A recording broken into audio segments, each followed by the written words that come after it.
What's going on YouTube? Rob A here, and today we're going to be taking a look at Transformers Robots in Disguise Strongarm. Now this is a new female Autobot from the Transformers Robots in Disguise TV show, coming soon, I believe. And yeah, so we got a brand new character here, a new Fembot, as it were. And so far, it looks like we've got a whole lot of junk going on the back of this Transformer, which is kind of a bummer. I mean, she starts out as looking like this big chunky-looking police vehicle, and then, you know, to turn into kind of a female shape, you know, maybe asking for a little bit of trouble. But on the back here, it looks like maybe this folds up onto the back, so we'll find out momentarily if that is the case. And of course, we've got instructions on the back rather than inside folded up, so it's kind of a throwback to the Beast Wars days and things like that. So very, very cool. I'm interested to see what this figure is actually like in person, so we're going to open her up and check her out right now. Hey guys, do you enjoy large, chunky, unmarked vehicles of questionable manufacture? This is the nondescript police car for you. It's maybe a truck. It's maybe an SUV. It's something. So, here's Strongarm. She rolls fairly well. Not really a problem with the rolling. You can see she's just bundled up there with her little weapon with the effect part, permanently attached effect part, I might add, just kind of sticking out the end there. Yeah, and here she is. There's not really much to talk about because there's not really much going on here. She's got the light bar just, you know, painted. And yeah, not a lot of paint apps going on here. Not a lot of anything going on here. But there you have it. Like, this one in particular looks and feels kind of like a Tonka toy, you know? Like just a big, something you get when you're a little kid, just so you can roll it around and smash it into the walls and not hurt it. Which is kind of a bummer. Just big blobs of solid color because they didn't want to add paint app, budget to it, which is really just sad. So to transform our dear friend here, we're gonna pop the weapon off, and I'll show that off real quick here. Here is the gun, looking kind of like a submachine gun of sorts, and this effect piece is just molded right in and painted. I don't know why they felt the need to mold it. Like, this is the only Transformer I can think of that has something like this, and it's unnecessary and kind of dumb looking, honestly. It's not even clear, like the firing. It's just solid blue, and they put paint on that where they could have put paint on something else, but that's okay. So you're just gonna do that, and you can even go ahead and flip this piece up now. That's gonna be the chest piece.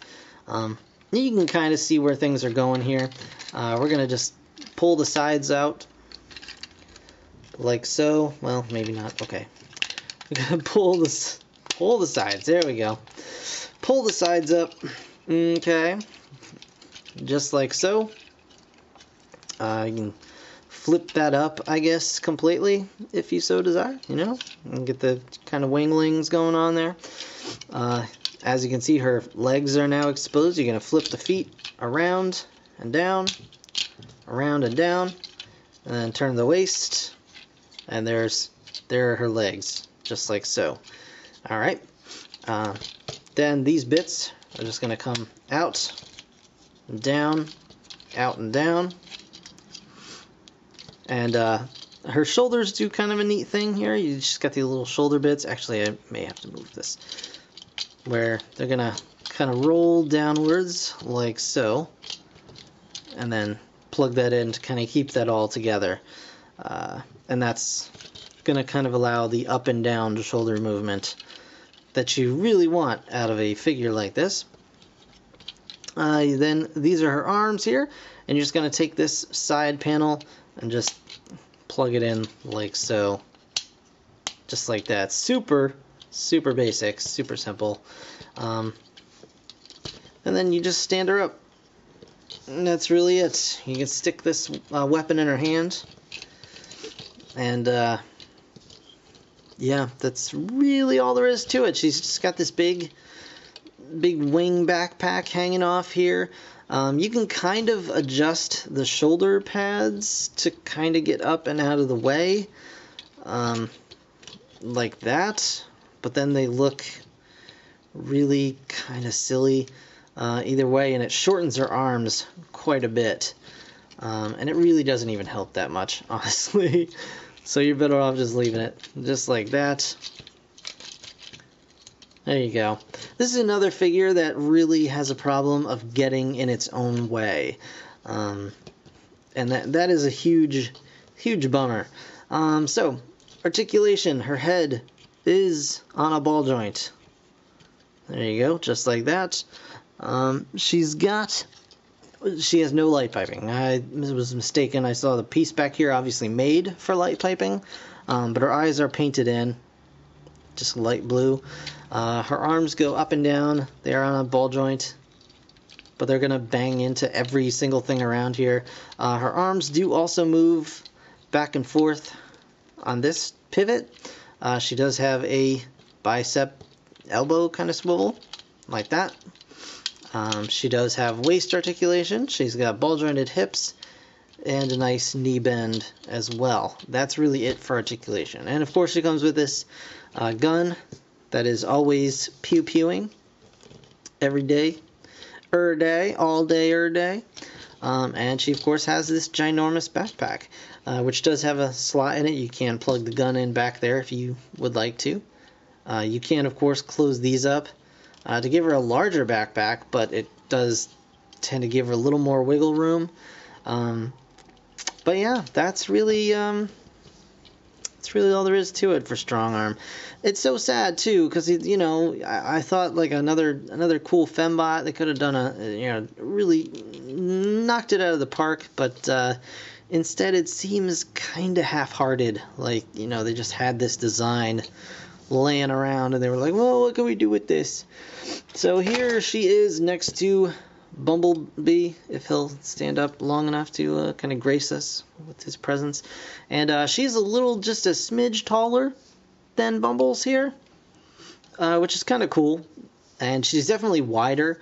She does have a lot of bulk going on. Actually, I guess they're about as wide. Bumblebee's pretty buffed up too.